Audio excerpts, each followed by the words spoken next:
안녕하세요. 제가 오늘 발표할 논문은 SDN 네트워크 환경에서 강학습을 활용하여 디도스 공격을 완화시키는 방법을 제안하는 논문입니다. 발표 구성은 다음과 같이 구성되어 있습니다. 먼저 서론으로 연구 배경과 문제 정의에 대해서 설명드리겠습니다.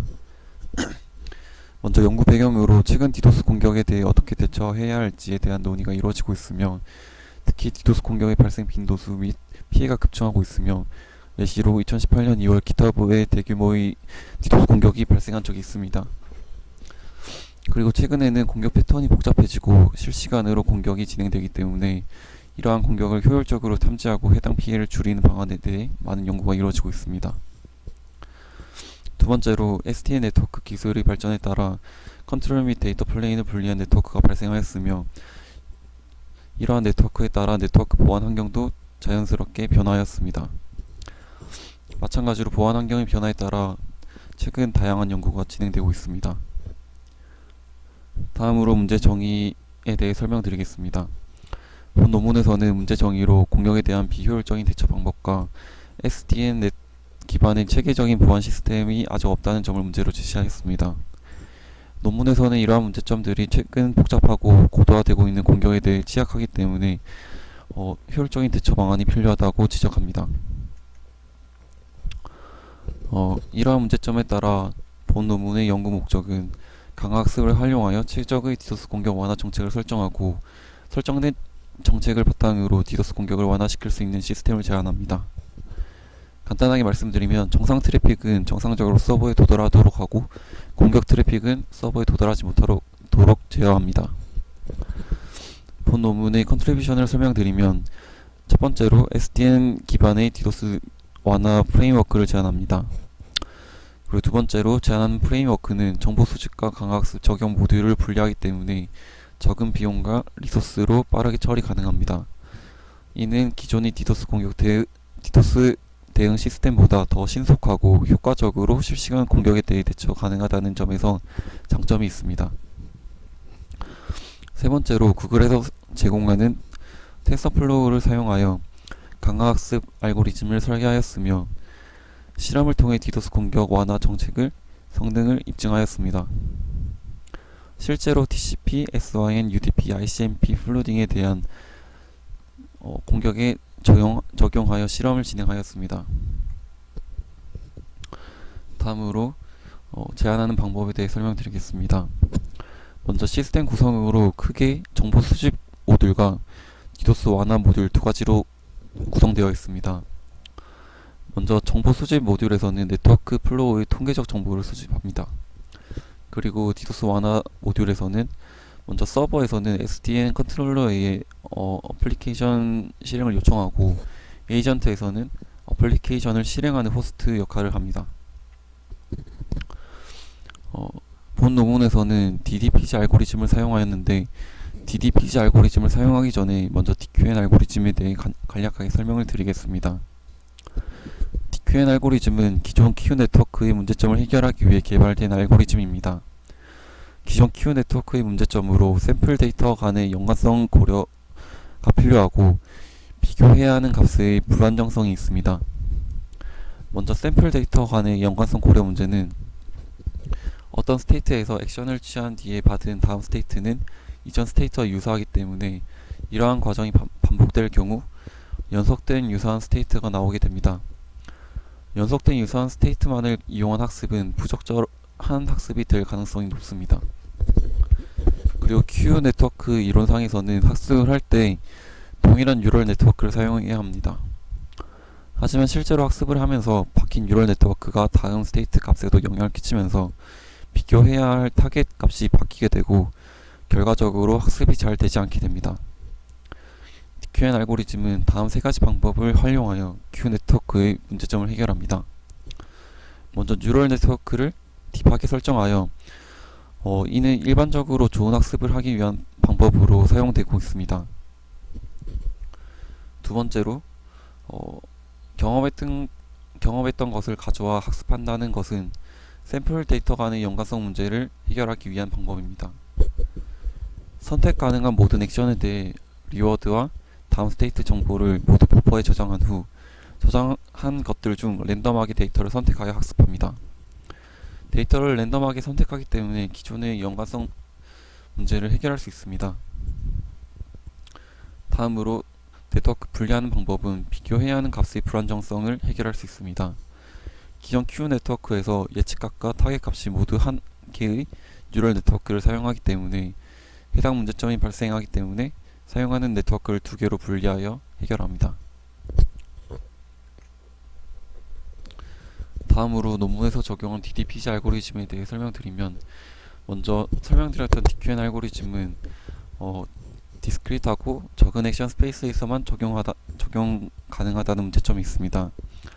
예시로 7개의 관절을 가지는 로봇 팔에 이제 3가지의 액션이 가능할 경우 3의 7승까지의 디멘션의 액션 스페이스가 도출됩니다. 이는 경우에 따라서 액션 스페이스가 급격하게 늘어날 수 있으며, 너무 큰 액션 스페이스를 가지면 충분한 탐색을 하기 어려운 문제점이 발생합니다. 이를 해결하기 위해서 액터와 크리틱 어프로치를 적용하였는데요. 먼저 이 접근법에서 액터는 상태가 주어졌을 때 행동을 결정하고, 크리틱은 상태의 가치를 평가합니다. 이 접근법을 활용하면 매 스텝마다 얻어진 상태, 행동, 보상, 그리고 다음 상태를 이용하여 모델을 학습합니다. 제안한 방법의 DDPG 알고리즘은 이러한 앞에서 설명드린 DQN의 장점과 액터 크리틱 어프로치를 활용하여 더 어려운 문제, 그리고 대규모의 네트워크를 대상으로 적용 가능합니다. DDPG 알고리즘의 액션 밸류 펑션은 다음과 같이 1번씩이 나타나 있습니다. 그리고 폴리시 그레디언트 펑션은 다음과 같이 3번씩이 나타나 있습니다. 이 두 가지 식에 의해서 DDPG 알고리즘에서는 액션에 따른 다음 상태와 보상을 계산하게 됩니다. DDPG 알고리즘에 대한 상세 슈도 코드는 다음과 같이 구성되어 있습니다. 그리고 다음으로는 완화 정책에 대한 시스템에 대해 설명드리겠습니다. 먼저 스테이트 스페이스로 수집된 오픈 플로우 스위치 정보와 네트워크 플로우의 통계적 정보로 구성되어 있습니다. 스테이트 스페이스 피처를 활용하여 트래픽 전송 속도를 계산하고, 계산된 전송 속도에 따라 해당 장비의 상태를 결정합니다.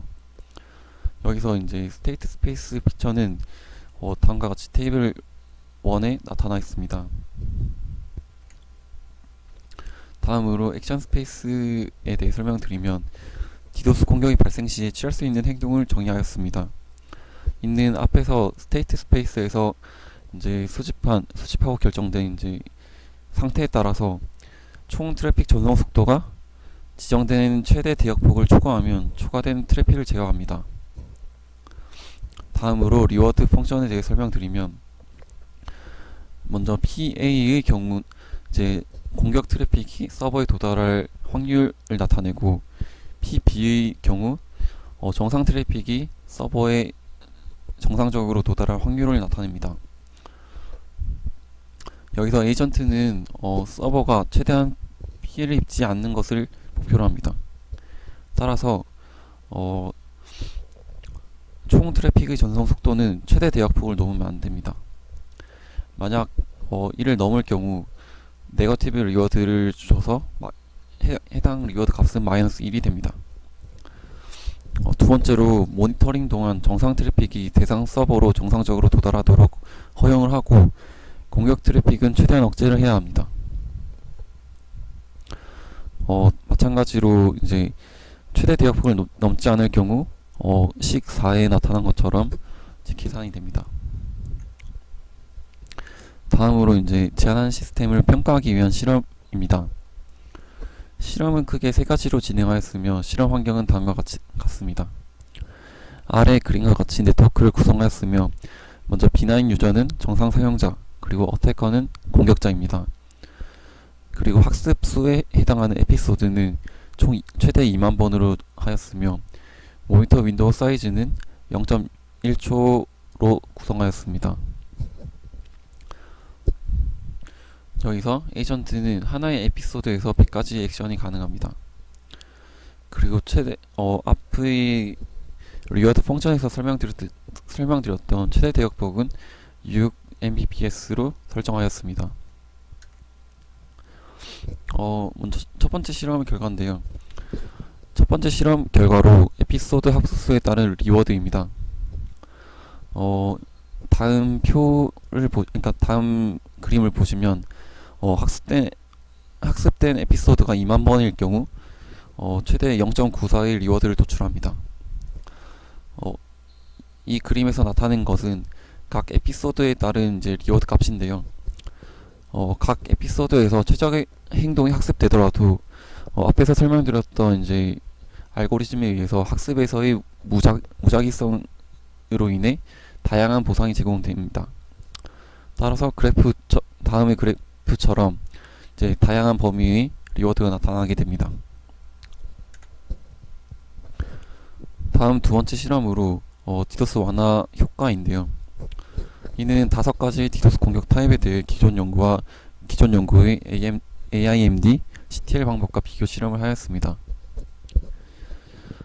먼저 이제 공격 타입에 따른 이제 트래픽 도달 비율인데요. 위에 있는 그래프가 정상 트래픽이 이제 서버에 도달하는 비율이고, 아래의 그래프가 공격 트래픽이 서버에 도달하는 비율입니다. 그리고 이제 빨간색에 해당하는 것이 이제 제한하는 방법이고요. 초록색이 이제 CTL, 파란색이 AIMD 기존 연구 방법입니다. 위의 그림을 보시면 정상적인 트래픽도 이제 제한하는 방법이 더 잘 서버에 도달하고, 반대로 공격 트래픽도 제한하는 방법이 제일 잘 도달하지 못하게 됩니다. 이는 디도스 공격 완화 정책으로 가장 성능이 뛰어나다는 것을 알 수 있습니다. 다음으로 똑같이 이제 디도스 완화 효과에 대한 실험인데요. 이전의 실험과 다르게 3가지 프로토콜에 대해서 실험을 진행하였습니다. 즉, TCP/SIN, 그리고 UDP, ICMP 플로딩에 따라 디도스 완화 효과를 검증하였습니다. 먼저 그 그림의 가로축은 시간에 따른 스텝인데요. 그리고 이제 세로축은 앞에서 마찬가지로 이제 정상 트래픽이 이제 서버에 도달하는 비율입니다. 그래서 t가 0일 때는 약 7%의 정상 트래픽이 서버에 도착하고, t가 1에서 6 사이일 때는 약 85%의 정상 트래픽이 서버에 도착하게 됩니다. 본 논문에서 제공한 이제 레퍼런스는 다음과 같고요. 이상으로 발표를 마치겠습니다. 감사합니다.